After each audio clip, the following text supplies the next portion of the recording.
Ernest R. Brant, September 1629. My dad died from an accident from the coal mines. He didn't die in the mines. He died later on. And we live out in the country. Where? It wasn't from my grandfather's farm there. We wouldn't raise vegetables to eat. We would, Mom and I would, and another son. I mean, she had another son, but it would have been hard times. And well, we finally, when he died, we had to move out of the country, someplace in town where his sister lived in Bedford, Pennsylvania. So tell me about the school you went through. School? Yeah.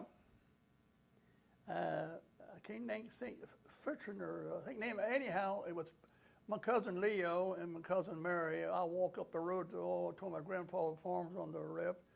Walked up and then walked down a lane about a quarter of a mile and a half, someplace. Walked up through the farmer's field, up through the orchard, and cousin Leo and cousin Mary, we would meet there, then walk the rest of the way.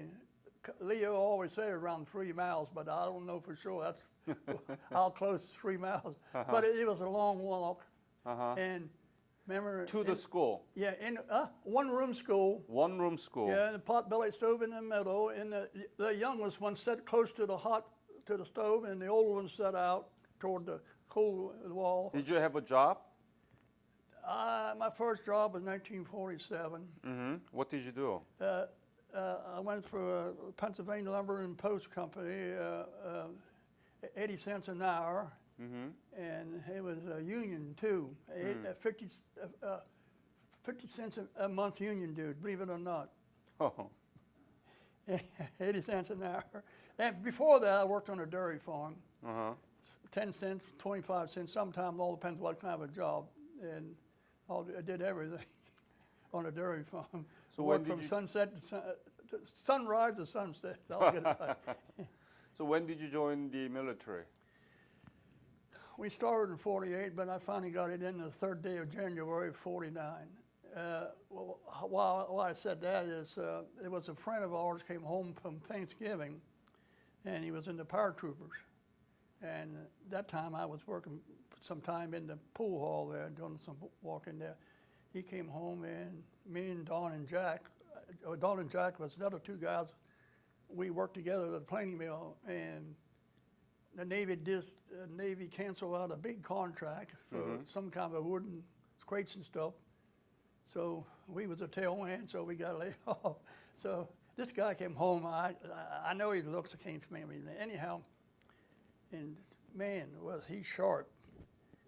I mean, a braid, creases down his pants, he could cut hot butter with and all that, laced up boots and all that. And I said, me and John Bank, he said, that's what we want. We want to join. That's what we want. We want to join the paratroopers. So we was going to go right after Thanksgiving. Then all 3 of us finally talked ourselves out. No, we'll wait for Christmas. Then we were going to go before Christmas. No, and we stopped. Like I said, so then we finally after Christmas, okay, we went down to Cumberland, Maryland. I don't know, we borrowed a car or something. I mean, I ain't sure which one we borrowed off somebody to go down to recruit. That was closer than Bedford, Pennsylvania. So we went down there and went in there to the recruiter up on the 2nd floor of the old post office up in Cumberland, Maryland. So that was January 3rd of 1949? Yeah. Okay. Where did you go to receive basic training? Lackland Air Force Base, San Antonio, Texas. It was separate base then. Now it's a multiple actually, it was a Kelly Air Field wasn't too far away that time. I don't know exactly what all happened down there, but. What was your specialty?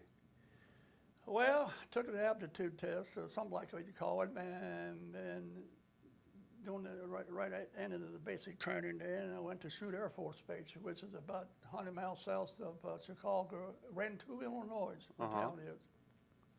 And that's where sheet metal, aircraft sheet metal maintenance. What were you doing when the Korean War broke out? Well, while I was up there in school, I went home, I had an aunt lived in Somerset who married a German.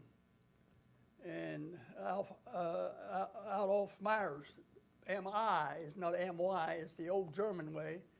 And he had family over there. And, well, he was dead then, but then his wife my daddy's sister there. She had all kind of contact with his family over there, and she was lining me up if I was put in for Germany because the Berlin Air left.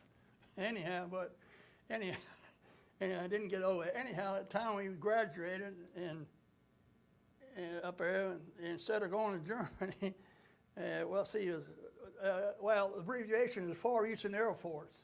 I said, what's this? He said, he said, that's the Far Eastern Air Force. I said, where's that at? South Pacific or someplace in there. And he said, your destination is Anderson Air Force Base, Guam. Anyhow, it was first of the year now. Sometime in the first weekend of the year, we left Oakland, went there, and we stopped. Well, it was 3 days or 4 days, two free nights at Pearl Harbor there. Huh. Then we left there, went to Guam. Uh-huh.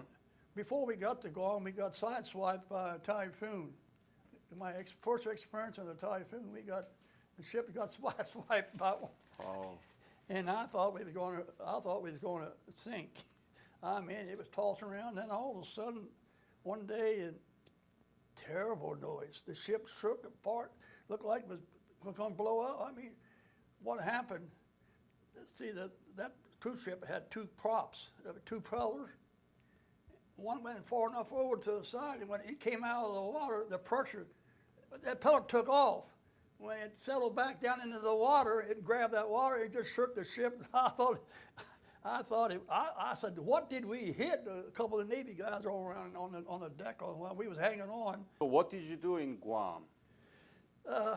Aircraft maintenance, sheet metal work on there, and we was there wasn't doing much of anything. We worked Monday and Tuesday, I think, after we was there for a while. Half a day on Wednesday off, and Thursday, Friday, maybe did some work. And right sometime in July, June, that's 50. Anyhow, we was general of the 20th Air Force, I had his name on my tongue, I can't remember. Anyhow, he had a B-29 converted for a personal plane. Oh, personal? Well, made to fly around. Why I say personal, they took the bomb racks out of it and closed the bomb bay doors up and made a cargo and stuff and all that in the back. And they had it in one of them hangars. Well, the hangar was only halfway in because the other was a big overhang, and we had it the front in there. We were taking the skins off one side of the wing to us, corroded real bad, corrosion, because of the salt air and stuff over the Pacific and all that. And we was working on there until June the 25th. What kind of aircraft did you maintain and repair? B-29? B-29. Have you been to Korea? No, what I seen at a bomb run when they took films, they developed me come back and see what damage done, all that. And once in a while, I wasn't real busy. I walked into the room in there where they had the film develop and it was showing in the bomb runs and all that kind of stuff. No, that's the closest one up on the screen. Mm-hmm. So did you see MacArthur? Well, from a distance, we was up there. We flew up there in '29. A bunch of us did. I don't know who the pilot was anymore. It wasn't my CO. I don't think he might have been. Anyhow, we went up there for something. I don't know. It was a Agoria Hotel. Mount Fujiyama is over right here. This peak, we was on this peak right across.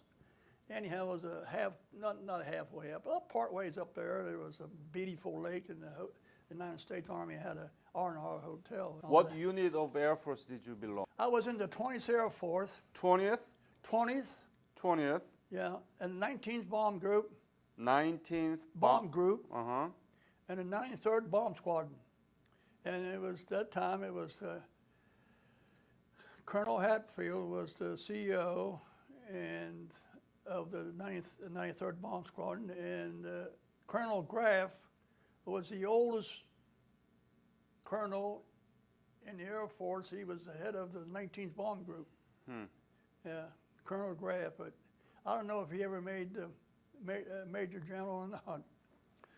Were there many sorties of B-29 into Korea from Guam? They did back when they took Guam. They did.